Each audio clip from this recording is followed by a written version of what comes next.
Right, let's talk about the political storm shaking the Labour Party right now. Sir Keir Starmer, Labour's leader, is facing a full-on rebellion from his own MPs and all over a single policy, the two-child benefit cap. Now, if you're not familiar, this cap was brought in by the Conservatives back in 2017.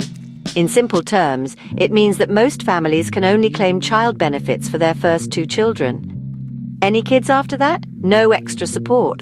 Sounds like a technical change, but here's the real-world impact.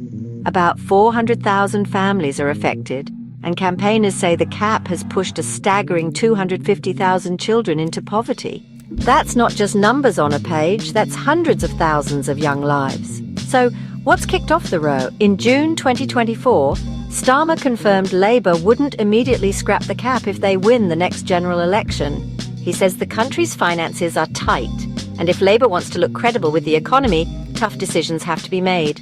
But plenty in his party aren't buying it. More than 30 Labour MPs, including big names like Jess Phillips, Stella Creasy and Clive Lewis, have gone public demanding the cap be scrapped. Jess Phillips calls it immoral, punishing children for the circumstances of their birth.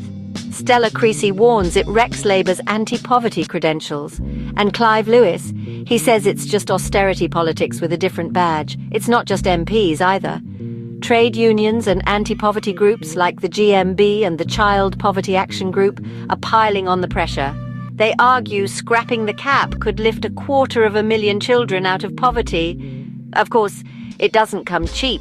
Experts reckon it would cost £1.3 billion a year, but supporters say that's a price worth paying to tackle child poverty.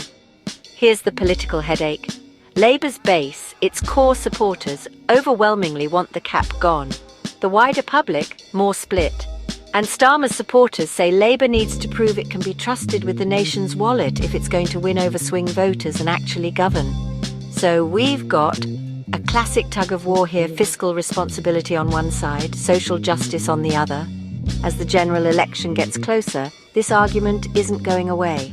Starmer is under mounting pressure to shift his stance.